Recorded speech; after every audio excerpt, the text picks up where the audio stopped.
कैलाश जी, इस बात में कितनी सच्चाई है कि इलेक्शन से पहले आपकी सुनील जी से बात हो रखी थी, बीजेपी से बात हो रखी थी, जब जीतेंगे तो बीजेपी ज्वाइन कर लेंगे?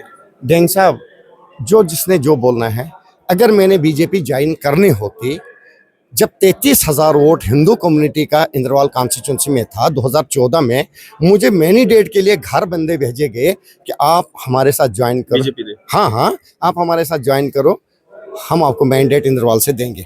तब 50-50 का मौका पीछे डोडा में होगी। उससे पीछे मेरे एक एरिया सिंहपुरा का एक पेशेंट बेचारा, उसको बैन हमारे जो गए, यहाँ से क्रिटिकल 30,000 रुपये हम उस लेके कश्मीर पहुंचाए। कश्मीर जब डेथ होगी, वो कश्मीर से फिर वापस डेड बॉडी पहुंचाई। तो ये पैसा मेरे लिए अगर 6 लाख भी देंगे तो मैं यहीं खर्चूंगा ना, यहीं खर्चूंगा।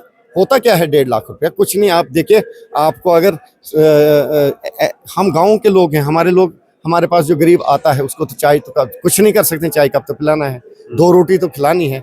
तो वो पैसा कहाँ से आएगा? या तो आपने रिश्वतखोरी करनी है, या तो लूटना है, वीडियोज को बुलाना, एक्सचेंज को बुलाना, कमीशन लेनी है। अगर आप ईमानदारी पे चलोगे, फिर 3 लाख भी तनख्वाह देंगे। हम वादा बंद है कि 3 लाख में से लाख ही हमारी राशन पे खर्चा होगा, 2 लाख मेरा जैसा एमएलए, आप मैं बाकी की बात नहीं कर सकता हूँ, मेरा जैसा एमएलए सिर्फ अस्पतालों में लगाता है, कैंसर पेशेंटों में लगाएगा।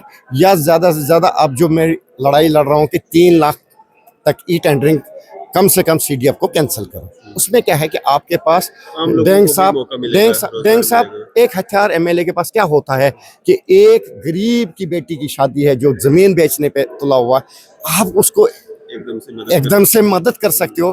कहीं हादसा होता है, एक्सीडेंट होता है, आपको कुछ नहीं मिलता है, कहीं कहीं खानदान तबाह हो जाते हैं एक्सीडेंट से, तो आप इमीडिएटली, आपके पास क्या हथियार है कि आप अपनी कॉन्स्टिट्यूंसी में मदद कर सकते हैं। हाँ, मैंने कहा 3 करोड़ नहीं, 1 ही करोड़ दे रहे हो, ये भी वापस ले जाओ। 3 करोड़ में टैक्स वगैरह सारा काट के आप पहुंचोगे 1 करोड़ पहुंचता, ये सारा वापस ले जाए। नहीं तो हमें इतना दे कि हम 2-3 लाख का रिलीफ कहीं भी इमरजेंसी में अपने लोगों को दें, कहीं ट्रांसफार्मर खरीदें, अपनी मर्जी से खरीदें, डिपार्टमेंट को उतने पैसे दें। अगर वो सारा टैक्स में जाता है, ई टेंडरिंग में जाता है, तो आप बताइए हम कॉन्स्टिट्यूंसी में क्या लगाएंगे? एमएलए इंद्रवाल प्यारेलाल शर्मा जी हमारे साथ मौजूद है, बात करेंगे। प्यारेलाल जी, आज असेंबली में क्या कुछ मुद्दे थे जो आपने रखे? पहले आपका बहुत बहुत शुक्रिया, आप लोगों की आवाज़ बन के आते हो, एक पिलर की तरह काम करते हो, मैं आपका बहुत शुक्रगुजार हूँ। बात थी आज की, मेरा एक पहला सवाल था कि जो 3 टनल्स हैं मेरी कॉन्स्टिट्यूंसी में, जिनकी 2 की तो अभी डीपीआर नहीं बनी, एक बार टेंडरिंग प्रोसेस हो भी गया, दोबारा उसको कैंसिल किया गया। एक तो उस पे था, और मंत्री साहब ने विश्वास दिलाया मुझे कि जो 2 हैं, जैसे भूंडा चेंजर टनल है, दर्दपोरा टू सईदरमन है, और मेरा जो छात्रों सिंहपुरा वाइलू टनल है, जो इम्पोर्टेंट टनल है, जिसको सैंक्शन भी मिली है, कंपनसेशन भी दे दिया है, तो उसके बारे में सवाल था। तो और मुझे अपने मंत्री, ऑनरेबल मंत्री साहब ने विश्वास दिलाया कि मैं इस पर जल्द से जल्द दिल्ली से रब्ता करके सारी कार्रवाई करवा दूँ। केरल जी, इसके अलावा अगर हम बात करें इंद्रवाल कॉन्स्टिट्यूंसी की, और कौन से ऐसे मुद्दे हैं, क्योंकि ये तो बड़े इश्यूज हैं, पिछले कई सालों से लोगों की डिमांड्स हैं, क्योंकि रोड से महरूम रहना पड़ता है लोगों को, टनल्स होंगे तो कनेक्टिविटी होगी, और भी बहुत सारे मुद्दे हैं। जो कौन से मुद्दे होंगे जो प्रायोरिटी पे रखते हैं? सबसे प्रायोरिटी होती है रोड्स की, जब तक रोड नहीं पहुंचेगी, और दूसरा हेल्थ पे और एजुकेशन पे, ये 2-3 जो डिपार्टमेंट है, इस पे ध्यान दिया जाना चाहिए इंद्रवाल में। और मैं कोशिश करता हूं कि हेल्थ, एजुकेशन और रोड्स एंड बिल्डिंग्स पे ज़्यादा ध्यान दिया जाए, ताकि रोड बनेगी, स्कूल होगा, एम्प्लॉयज़ पहुंचेगा, पढ़ाई होगी। अगर गाड़ी चलेगी तो 10 किलोमीटर दूर भी बच्चा गाड़ी में जाके अपनी एजुकेशन हासिल कर सकता है। अगर हेल्थ सिस्टम ठीक होगा तो वहाँ की कई जानें जो ज़ाया होती हैं वो उससे बच जाएंगे, और हमारे लोगों की लाइफ बचेगी। तो ज़्यादा ध्यान इसी पे देना हो। सबसे बड़ी परेशानी वो जम्मू कश्मीर की है, वो है बेरोज़गारी, लेकिन उसका तोड़ है। मैंने जो परसों भी कहा कि टूरिज़्म मैप पे अगर मेरी इंद्रवाल कॉन्स्टिट्यूंसी को लाया जाए, जैसे बोंजवा को लाया जाए, जैसे मड़वा वर्डवन वैली को लाया जाए, मेरा सिंहपुरा टॉप है, सिंथन टॉप है, सिंथन मैदान है, डडकाई है, अच्छा कलनाग है, सरतलाब है, माहौरनाग है, मतलब ऐसी जगहें हैं हमारे पास कि टूरिस्ट 10-10 दिन भी, फार्मर है, जैसे फार्मर थ्रोट आपने नहीं सुना होगा, वहाँ क्विंटलों के हिसाब से थ्रोट फिश, जो पूरी जम्मू कश्मीर में मशहूर फिश है, लेकिन उसका ना सेल होता है, ना परचेज होता है, ना कुछ, क्योंकि वो एक 20-30 किलोमीटर के पहाड़ पे एक एरिया है जहाँ नाला चलता है और नाले में ओरिजिनल फिश, ये कोई बनावटी फिश नहीं है, हैचरी वाली फिश नहीं है, ओरिजिनल है। लेकिन उसको इस्तेमाल करना वहाँ, अगर ये चीज़ें खरीदो फरोख्त में लाई जाए। और एक और चीज़ है, फॉरेस्ट प्रोटेक्ट जो है, हमारी जड़ी बूटियाँ जैसे डाइस्कोरिया, धूप, कुट, डाई, हर चीज़, मतलब आप कोड़, मुश्किबाला, जहाँ से कहीं दवाइयाँ, कहीं चीज़ें, कहीं परफ्यूम, मुश्किबाला से परफ्यूम बनता है। आप कोड़ की बात कीजिए, इसमें कैंसर की दवाई जो बनती है उसको इस्तेमाल किया जाता है। ऐसी बड़ी चीज़ें हैं कि अगर, और वो जाए होती हैं सीजनली, आप आज तैयार हो जाएंगी मार्च अप्रैल में, जब बर्फ गिरेगी वो फिर खत्म हो जाती है, फिर दोबारा सीजनल पे, अपने सीजन पे तैयार होती हैं। तो अगर फॉरेस्ट डिपार्टमेंट इन चीज़ों पे ध्यान दें। देखो, मेरा जो एरिया है वो मजदूर तबका है और ज़्यादा एसटी बरादरी है, जो लोग पहाड़ों पे ही जाते हैं। तो मैं चाहता हूँ कि अगर इस प्रोडक्ट को एक टेंडरिंग की जाए। इन्होंने पहले कंपटीशन टेंडर होता था, ओपन बोली होती थी, और इसमें रॉयल्टी भी मिलती थी फॉरेस्ट डिपार्टमेंट को बहुत ज़्यादा, केजी के हिसाब से। जब ओपन बोली आप दोगे तो उसमें तो हर एक बंदा फ्रंट पे आता है, तो वो ख़त्म किया है। मैं चाहता हूँ कि फॉरेस्ट डिपार्टमेंट फिर से उसी तरीके के इसकी बिडिंग करे और हर साल इसकी टेंडरिंग निकाले, या 2 साल या 3 साल का इकट्ठा टेंडर निकाले, और ओपन बोली लगेगी, ओपन में रॉयल्टी फिक्स हो गए, हमारे लोगों के काम होंगे, हमारे मजदूरों को काम मिलेगा। जो एसटी बरादरी के देहात पे जाते हैं उनको वहीं देहात पे ही काम मिलेगा, वो अपने माल मोशिक को भी पालेंगे और अपनी मजदूरी भी करेंगे और पैसे चार भी कमाएंगे। प्यारलाल जी, आपकी इंद्रवाल कॉन्स्टिट्यूंसी में जिस तरह से 70-75% जो है मुस्लिम आबादी है, तो ये कमाल कैसे कर लिया आपने कि इतनी आबादी में से एक हिंदू कम्युनिटी का जीतना वहाँ से? शकील साहब, आपकी सही बात है ये कि अरफल साहब, कि आपकी ये सही बात है कि 2014 के बाद जो है ना, हिंदू मुस्लिम ये बहुत वाकई ज़्यादा हुआ है। लेकिन मेरे ऊपर वाले ने, मेरे अल्लाह ने, मेरे भगवान ने मेरी कॉन्स्टिट्यूंसी को एक गिफ्ट दिया है कि वहाँ ये चिंगारी अभी इतनी नहीं है। और उसके बाद मैं सोशल वर्क करता था। मैंने आज तक अपनी ज़िंदगी में एज ए ठेकेदार भी ज़ात पात नहीं देखी, हिंदू मुस्लिम नहीं देखा। अगर मैं 2 रुपये मंदिर को दूंगा, 2 रुपये अपने दरगाह को भी दूंगा, 2 रुपये मैं गरीब को दूंगा, 2 रुपये कैंसर पेशेंट को दूंगा, तो वो उसमें ना पार्टी पूछता हूँ मैं, ना ज़ात पूछता हूँ, ना पात पूछता हूँ। ये सोशल वर्क में करते आया। कई लोग सवाल उठाते हैं मेरे ऊपर कि ये सियासत के लिए करता है। मैं चैलेंज करता हूँ आपके चैनल से कि जिसको सियासत इस पे करनी है वो आके करे। मुझे बोले मुझे किस किस्म की सियासत करनी है, इस मज़हब और मिलत को बलाए ताक रखे। मुझे लोगों ने चुना। जिसको ये तकलीफ है कि मुसलमानों ने एक हिंदू को क्यों जिताया, नहीं, ऐसा कुछ नहीं है। कहीं लोगों को हमारे सियासी अखाड़े में, मैं रिपोर्टर की बात नहीं कर रहा हूँ, मैं सियासी अखाड़े की बात कर रहा हूँ। कई लोग बोलते हैं कि नहीं चाहिए था, कहीं लीडर्स बोलते हैं, आपके चैनल से भी बोला गया, दूसरी जगहों से भी बोला गया कि वहाँ मुस्लिम इतने थे, हिंदू इतने थे, उनको अपने मुसलमान को देना चाहिए। अरे भाई, पहले तो मोदी को निकालो ना, फिर जिसने हालात हमारे स्टेट की ये किया। अगर आपके पास इतनी पावर, इतनी ताकत है, आप क्यों कर लड़ा रहे हो मजहब को आपस में? ये मजहबी रंगते देना बड़ी बुरी बात है। मैं सलूट करता हूँ अपनी मुस्लिम कम्युनिटी को। चलो, हिंदू 8-10 हज़ार वोट था, उसमें से तो 80% वोट मुझे मिला ही मिला, क्योंकि बेचारे उनके में कम्युनिटी के था। मैं शुक्रगुजार हूँ अपनी मुस्लिम कम्युनिटी का कि 2 हाजी मेरे खिलाफ लड़ रहे हैं। ऑप्शन उनके लिए भी था, लेकिन वहाँ से बीजेपी की तरफ से कीन साहब हाजी था, एक मुस्लिम कैंडिडेट था, मुस्लिम एरिया में मुस्लिम। वो तो जो कार्ड बीजेपी खेलती है वो तो उनने खेला अपनी तरफ से। और उसके अलावा जो 18 साल से काबिज वहाँ सुरूरी साहब थे, उसको निकालना था। एक अलायंस का कैंडिडेट मड़वा का कोई डीडीसी, उसको भी उठाया उन्होंने। उनको आप जानते नहीं हो? नहीं, खाता नहीं, डीडीसी का कौन सा खाता होता है। इधर आगे 4-5 महीने और हैं, फिर देखा जाए जो बनता है। आने वाले पंचायत इलेक्शन में सारा रिजल्ट आपको बाहर आएगा और आपको मैं अपनी कॉन्स्टिट्यूंसी में लूंगा कि मेरी क्या प्रोग्रेस है, मुझे कितना लोग चाहते हैं और लोगों को कितना लोग चाहते हैं। ये तो सच्चाई इसी बात से पता लगती है। आज असेंबली में हो और ऐसी कॉन्स्टिट्यूंसी से हो जहाँ से 70-75% जो है मुस्लिम मेजोरिटी है वहाँ पे, यही से पता लगता है आपकी क्या पकड़ है वहाँ पे। डेंग साहब, मैं एक सिर्फ एमएलए जीत के नहीं आया हूँ, जम्मू कश्मीर में भाईचारे की मिसाल लेके यहाँ ऐवान में हूँ मैं। तो मुझे इन चीज़ों से कोई गुरेज नहीं है। कोई मुझे हिंदू बोले, कोई मुस्लिम बोले, कोई ये करे टारगेट, वो करे, ये कर्जा है, ये वो है, ये चीज़ें वो अपने पास रखे। मुझे मालिक ने सब कुछ दिया है।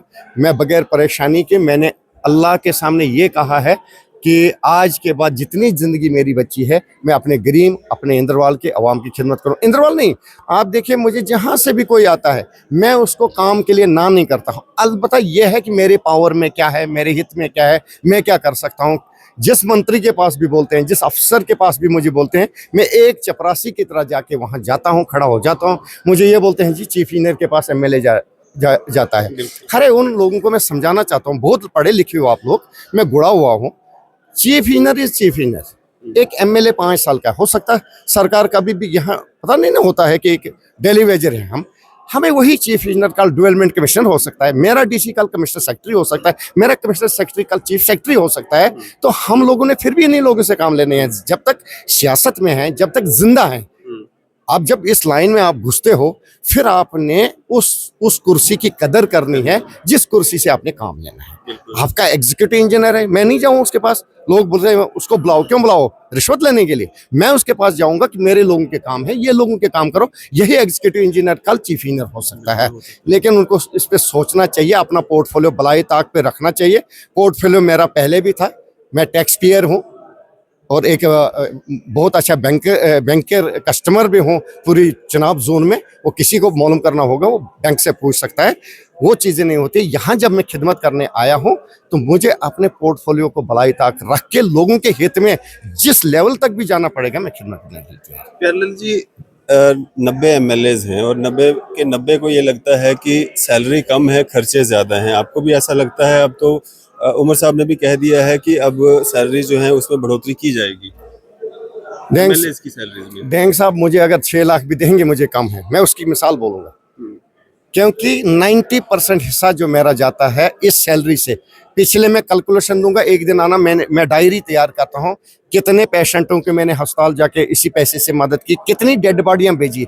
जो एम्बुलेंस को मैं 10-10, 15 हज़ार रुपये देता हूँ, अभी भी 2 लाख रुपए मैंने एम्बुलेंस वाले का देना है। तनख्वाह का इंतजार कर रहा हूँ, तनख्वाह मिलेगी उसके हवाले करूंगा।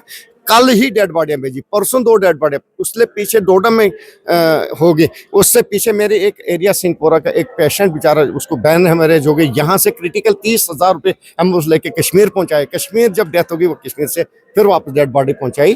तो ये पैसा मेरे लिए अगर 6 लाख भी देंगे तो मैं यहीं खर्चूंगा, यहीं खर्चूंगा। होता क्या है 1.5 लाख रुपया, कुछ नहीं। आप देखिए, आपको अगर हम गाँव के लोग हैं, हमारे लोग, हमारे पास जो गरीब आता है उसको तो चाय तो कुछ नहीं कर सकते, चाय कप तो पिलाना है, 2 रोटी तो खिलानी है।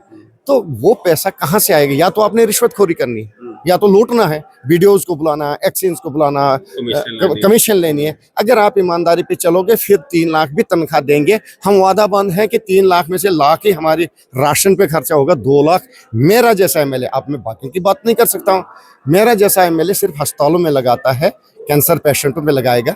या ज़्यादा से ज़्यादा अब जो मैं लड़ाई लड़ रहा हूँ कि 3 लाख तक ई टेंडरिंग कम से कम सीडीएफ को कैंसिल करो। उसमें क्या है कि आपके पास डेंग साहब एक हथियार एमएलए के पास क्या होता है कि एक गरीब की बेटी की शादी है जो जमीन बेचने पे तुला हुआ, आप उसको एकदम से मदद कर सकते हो। कहीं हादसा होता है, एक्सीडेंट होता है, आपको कुछ नहीं मिलता है, कहीं खानदान तबाह हो जाते हैं एक्सीडेंट से, तो आप इमीडिएटली, आपके पास क्या हथियार है कि आप अपनी कॉन्स्टिट्यूंसी में मदद कर सकते हैं।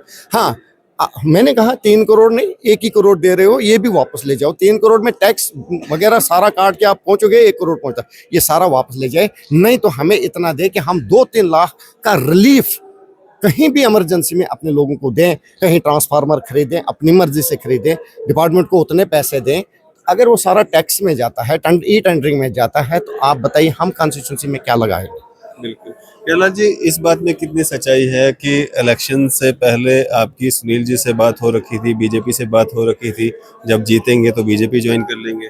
डेंग साहब, जिसने जो बोलना है, अगर मैंने बीजेपी ज्वाइन करनी होती, जब 33,000 वोट हिंदू कम्युनिटी का इंद्रवाल कॉन्स्टिट्यूंसी में था 2014 में, मुझे मैंडेट के लिए घर बंदे भेजे गए कि आप हमारे साथ ज्वाइन करो। हाँ, आप हमारे साथ ज्वाइन करो, हम आपको मैंडेट इंद्रवाल से देंगे। तब 50-50 का मुकाबला था। तो मोदी लहर भी थी, मोदी लहर थी, जबकि 17,000 वोट आपका कैंडिडेट वहां उस आग में ले गया, तो मोदी लहर थी। तो मोदी लहर में कोई भी निकल गया, यहाँ जितने मर्जी हैं आप, कोई सियासतदान नहीं, जो आया तो जिसने नाम लिया तो जिसको वो भी जीत गए।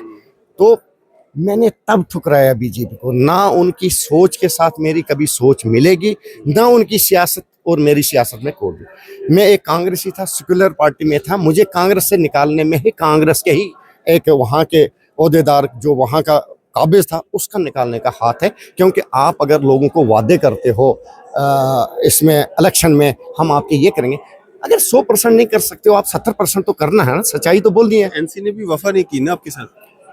देखिए, दो ही पार्टियां आपको जम्मू कश्मीर में सेकुलर हैं, या तो कांग्रेस है या तो एनसी है। आप कहाँ जाओगे? और बाकी सारी टीमें जो एनसी आपने ज्वाइन की लेकिन आपको मैंडेट ज्वाइन की थी, मैंने पहले ही की थी मैंडेट।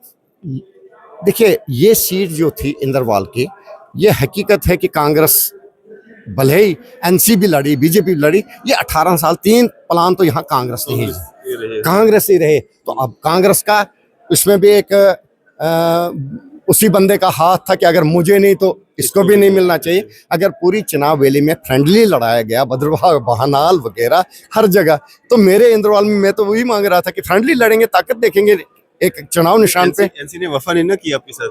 नहीं, एनसी एक मजबूर हो गई मेरी वजह से। नेशनल कॉन्फ्रेंस को पूरे 99 जो 90 कॉन्स्टिट्यूंसी असेंबली में कंप्रोमाइज हुआ था, अलायंस हुआ था, वो सारा टूटने लगा। ये लास्ट आवर फिर कुछ ही नहीं हुआ, तो लास्ट आवर पे मुझे ही कुर्बानी देनी पड़ी, और मेरी कुर्बानी से बैकडोर से एनसी का पूरा साथ रहा आपको। देखिए ये साथ देखिए ये साथ क्या होता है कि मेरा एनसी का वोट जो मड़वा वार्ड 1 में जो एनसी का वोट था, वो भले ही अलायंस कैंडिडेट को गया, क्योंकि मड़वा वार्ड 1 में मेरी जान पहचान नहीं थी। मैं फर्स्ट बार गया था, एक ही कैंपेन की मैंने। तो वो जो वोट था वहाँ नेशनल कॉन्फ्रेंस, आप सभी जानते हो कि अगर कहीं ज़बरदस्त बुनियाद है, ज़बरदस्त वर्कर है, एक तगड़ा वर्कर है, पुराना वर्कर है, वो मड़वा वार्ड 1 है नेशनल कॉन्फ्रेंस का। तो दुलमिल में चले गए, कुछ मुझे दिया, कुछ सुरूरी साहब को दिया, कुछ अलायंस कैंडिडेट को 80% वोट दिया। अब मैं नेशनल कॉन्फ्रेंस का सपोर्टर हूँ। आप आगे देखें ना, अलायंस कितनी लेती है, प्यारालाल कितने लेता है, कितने पैंच बनते हैं, कितने सरपंच बनते हैं। तो आपने जो वादे किए इलेक्शन के दौरान कि आपको बिजली फ्री देंगे, आपको राशन देंगे, वो कुछ तो हुआ नहीं। अभी हमने बुनियाद डाल दी, एएवाई तक पहुंच गए, अगले आने वाले वक्त में बीपीएल तक पहुंचना है, उसके बाद एपीएल की बात करेंगे। बीपीएल तक है, और वादे आपने वही किए जो एनसी के थे। मैं देखो, एक इंसान का वही एजेंडा होता है इलेक्शन में जो उसकी कॉन्स्टिट्यूंसी की जरूरियात है। नहीं, वादे जो मैनिफेस्टो में थे नेशनल कॉन्फ्रेंस के, वही वादे आपने किए। आप बतौर वहां पे आजाद उम्मीदवार। मैं तो सिर्फ 19 दिन पहले नेशनल कॉन्फ्रेंस से अलग हुआ, तो वादे तो वही रहने थे ना। उसमें क्या वादे तो वही थे, क्योंकि मैं नेशनल कॉन्फ्रेंस का उस टाइम भी कैंडिडेट था, और मैं सिर्फ चुनाव निशान मुझे नहीं मिला, लेकिन सोच और जो उनकी थी, सोच मेरी थी, जो मैं चाहता था वो मैं उसी पे चलता था, उनके उसी गाइडलाइन पे चला। और मैंने ना एनसी के खिलाफ कोई बात की, ना मेरे कॉन्स्टिट्यूंसी में किसी वर्कर ने की। पहले जी कुछ वीडियोस आपकी ना काफी वायरल होती हैं, जैसे एक स्टेटमेंट आपने कहा कि पढ़ाई जरूरी नहीं है पॉलिटिक्स करने के लिए। एक वो आपने कहा कि जो हमें या हमारे कहने पे वोट नहीं करेगा उसको मैं सूखा छोड़ूंगा। और भी कुछ वीडियोस हैं जो काफी ज्यादा वायरल होती है। देखिए, मैंने आपको इंटरव्यू दिया, यहाँ से कोई 2 बातें गलत भी हो सकती है, आपके साथ खड़ा हूं मैं, वो 2 बातें ही निकाल के बाहर लाई जाए और उसको वायरल किया जाए। पूरी होंगी तो किसी ने आपकी मेरी है। जिस पंचायत की वो बात करते हैं वो मेरी होम पंचायत है, वो मेरी घर की पंचायत है, एसटी पंचायत है। मैं अभी उस बेचारे को, उनको एसटी का 90% वोटर एसटी का दर्जा नहीं दिया गया। मैंने उनसे, मैं वादा बंद हूँ, अगर डिलिमिटेशन हुई, दोबारा रिजर्वेशन हुई, मैं पहले उस पंचायत को एसटी का दर्जा दूंगा। लेकिन मैंने वो नहीं बोला, मैंने बोला कि जो सरपंच आज मेरी आपकी मर्जी से नहीं बनेगा, सरकार का हिस्सा नहीं बनेगा, आप बोलो अपोजिशन में मैं काम करना चाहूँगा कि मुझे यहाँ ब्राइडल बनानी, यहाँ रोड बनानी, यहाँ मैंने ये चीज़ करनी है, एक ग्राउंड का जो सरपंच होगा वो आपके अपोज में खड़ा है, क्या उस पंचायत की डेवलपमेंट होगी? कभी होगी? नहीं ना होने देगा, क्योंकि ग्रास रूट पे वो बैठा है। अब एमजी नहीं रहेगा कि पेमेंट करनी, वो एमएलए नहीं करेगा, वो वहाँ का सरपंच करेगा। तो मैंने इस लहजे से उनको बोला था कि आज जो आप सरपंच बनाओगे वो सरकार का हिस्सा होना चाहिए, सरकार के साथ खड़ा होना चाहिए, ताकि मैं उस पंचायत की डेवलपमेंट करवाऊँ। बिल्कुल। तो अब आने वाले समय में और क्या कुछ रहेगा, क्या कुछ मैसेज रहेगा? और जम्मू कश्मीर के हालात, खासकर हीरानगर में आपने देखा क्या हो रहा है, मतलब आतंकवादी घटनाएं घट रही हैं, लोग मिसिंग हो रहे हैं, हिंदुओं पे स्टेटमेंट्स दिए जा रहे हैं महराज मलिक की तरफ से, ये सारे को आप कैसे देखते हैं? देखिए, महराज मेरा छोटा भाई है, उसको चाहिए फिलहाल मेरे उन कामों पे ध्यान देना जो मैंने वादे किए, जो मैं ना कर पाऊँ, और डेवलपमेंट में मेरा साथ देना। अभी किसको बोला उसने कि इंद्रवाल में क्या सिचुएशन रहेगी, कौन सी कॉन्स्टिट्यूंसी 2026 की डिलिमिटेशन में कौन कहाँ जाती है। वैसे वो एक पार्टनर है नेशनल कॉन्फ्रेंस का, तो वो एक कांग्रेस के खिलाफ, मतलब जिन उनके मुद्दे के खिलाफ, उनकी सोच के खिलाफ वो बयान करता है। वो अपॉइंटमेंट है एरिया कमांडर के हिसाब से बयान देता है। ये नहीं है, ये पार्टीइज्म है। ठीक है, एक अपोजिशन, एक एमएलए को होना बहुत जरूरी है, लेकिन जाति नहीं। और उन मुद्दों पे जो मुद्दे एक एमएलए नहीं कर पाता है, आप देखिए आज मैंने रोडें सैंक्शन करवा दी, पीएम जैसे 4th में डीपीआरस बनाई, इंजीनियरों को पैर पकड़ के पीछे रह के, क्योंकि वो मेरी शराफत को जानते हैं। मैंने ऐसे हाथ जोड़े, कोई दाड़ा नहीं मारा। और जम्मू कश्मीर में फर्स्ट नंबर पे मैं आ गया, जिसकी 48 रोडें सैंक्शन आने वाली है अगले अप्रैल में। ठीक है, तो वो आज कहे 4 साल 5 साल के बाद मैंने ये तब प्रपोजल, अरे पीएम जैसे 4 तो परसों आया, प्रपोजल में कब थी, सर्वे में नहीं करवाई, ये चीज़ें नहीं। और उसको अपने डेवलपमेंट पे ध्यान देना चाहिए। जो उसकी फंड्स थी 48 लाख रुपया उसका ज़ाया पैसा हो गया इस साल का। जो उसने पक्के काम रखे थे उसको फिर रिप्रेपेट करने वाला था, वो उसको दोबारा ड्राई काम रखने वाला था, वो यहाँ सेक्रेटरी से नहीं करवा पाया। और 48 लाख उसका अपना पीआरआई जो अपनी फंड्स से वो भी ज़ाया हो गए। उस पर ध्यान दे। अगला इलेक्शन किसने देखा? अगला इलेक्शन अगर मुझे पसंद नहीं करेंगे लोग, मेरा काम पसंद नहीं करेंगे लोग, तो कोई भी जीत सकता है ना। ये कोई जागीर नहीं है मेरी, डेमोक्रेसी मेरी जागीर नहीं ना। मैं इंद्रवाल का मालिक नहीं ना बना हूँ, मैं इंद्रवाल का एक नौकर बना हूँ। इंद्रवाल के लोगों ने मुझे एक नौकरी सौंपी है कि जाके हमारी खिदमत करो, और हम अपने पैसे की तनख्वाह आपको दे रहे हैं। ये जो हम तनख्वाह ले रहे हैं ये भी लोगों का ही पैसा है, ये टैक्स का पैसा है। तो अगर हम लोगों का ही पैसा तनख्वाह लेते हैं तो हमें लोगों के ही काम करने, अभी हमें मिलजुल के काम करने चाहिए। गलत मैसेज नहीं करना चाहिए। और ये सिर्फ वीडियो में आने, पोस्ट में आना, ये इनसे लोग मुतमईन नहीं होते हैं। सुनते हैं 4 दिन, फिर बोलते हैं यार कर बकवास कर रहा है यार। काम में हाथ बटाए सब। मैं सुरूर साहब को भी बोलता हूँ, सबको बोलता हूँ, आओ मिल के जो इंद्रवाल में कमियां रही हैं उनको पूरा करेंगे। नेक्स्ट इलेक्शन में 2026 की डिलिमिटेशन के बाद कौन कहाँ होगा, किस नवियत पे कॉन्स्टिट्यूंसियां होंगी, वो तब का तब देखा जाएगा। इस वक्त हम लड़ाई लड़ने के लिए मूड में नहीं है, हम डेवलपमेंट के मूड में। मैं डेवलपमेंट चाहता हूँ। और मैं कभी भी, मतलब मेरा इलेक्शन था जो 8 तारीख को रिजल्ट निकला, मेरा नहीं है। जिन्होंने मुझे वोट किया वो भी मेरे लोग हैं, जिन्होंने मुझे वोट नहीं किया, मैं सबका एमएलए हूँ, मैं सबका काम करता हूँ और सबके काम करते रहूँगा। उस दिन कयामत होगी जिस दिन मैं किसी को अपने दरवाजे पे बोलूँगा कि आपने जी वोट नहीं किया, मैंने, आप मेरे सपोर्टर नहीं थे। क्यों? मैं तो यहाँ तो हिंदुस्तान में मोदी जी को 50% पॉपुलेशन नहीं वोट करती। इसका क्या मतलब? वो प्रधानमंत्री सिर्फ सबके हैं ना। तो मुझे जब एमएलए बनाया, मैं 10 वोट से जीता, 200 वोट से जीता, 1000 से जीता, 2000 से जीता, लेकिन जीता इंद्रवाल के लोगों ने जिताया ना मुझे। तो वहां पे भेदभाव क्यों करूँ? मैं सड़क दूंगा, अस्पताल दूंगा, वो क्या मैं अलग अलग दूंगा कि ये कांग्रेस का है, ये एनसी का है, ये पीडीपी का है? नहीं, मैं वहाँ का एमएलए हूँ। मैं वहाँ के लोगों के हित में काम करना चाहता हूँ और करूँगा। चलिए, शुक्रिया हमारे साथ बातचीत करने के लिए। इंद्रवाल एमएलए प्यारेलाल शर्मा जी हमारे साथ बातचीत कर रहे थे। आपकी सब क्या राय है? अभी अपनी राय जरूर साझा कीजिएगा। इसी तरह की मजीद अपडेट्स के लिए देखते रहें news share India. BN high secondary school जो कि सुजवा रोड जम्मू में स्थित है, अब इसमें 2025 और 26 की बैचेस की एडमिशन शुरू हो चुकी है। अगर फैसिलिटी की बात करें तो यहाँ पे आपको medical, non medical, art stream, hostel for boys and girls, dedicated faculty, nominal fee structure, fee concession for siblings and single girl child. और अगर इंफ्रास्ट्रक्चर की अगर बात करें तो smart classrooms, computer labs, 24/7 CCTV surveillance, spacious playground और hall, library facility, अच्छा infrastructure और ट्रांसपोर्ट फैसिलिटी के साथ साथ हिंदी, उर्दू, दीनिया टीचिंग भी यहाँ पे अवेलेबल है। तो अगर आप लोग भी अपने बच्चों की एडमिशन यहाँ पे कराना चाहते हैं तो दिए गए नंबर पर संपर्क कीजिए। Myself Asya Shubir Bande, Principal BN Higher Secondary School, Sujwan, Jammu. This school was established 22 years ago. Under the chairmanship of Engineer Abdul Ghani Kohli. Good morning to all of you. My name is Azimul Haq and I am the student of this school from class 12th from art stream and also I am the president of the school. मैं यहाँ पर primary से education जो है वो लेता आ रहा हूँ। Hello, myself Ulfat Jahan. I study in class 10th A. I have been studying here from nursery class. I gain a lot of knowledge here because all the teachers are very cooperative efficient and dedicated here. We have well-furnished labs for practical and auditorium hall for cultural functions. और new coming session में हमने hostel facilities भी अब बच्चों के लिए 6 से लेकर 12 तक हम गर्ल्स एंड बॉयज़ के लिए हॉस्टल फैसिलिटीज़ जो है वो भी हम अवेलेबल कर रहे हैं। मैं ज़रूर चाहूँगी कि आप स्कूल में ज़रूर विज़िट करें। न्यू कमिंग जो हमारा एडमिशन का जो सेशन आएगा, आप ज़रूर आएँ। हर बच्चे का राइट है एजुकेशन लेना, और वो एजुकेशन का right BN higher secondary school आपको प्रोवाइड करेगा। At BN School, we offer quality education with a reasonable fee structure, making it affordable even for our weaker sections.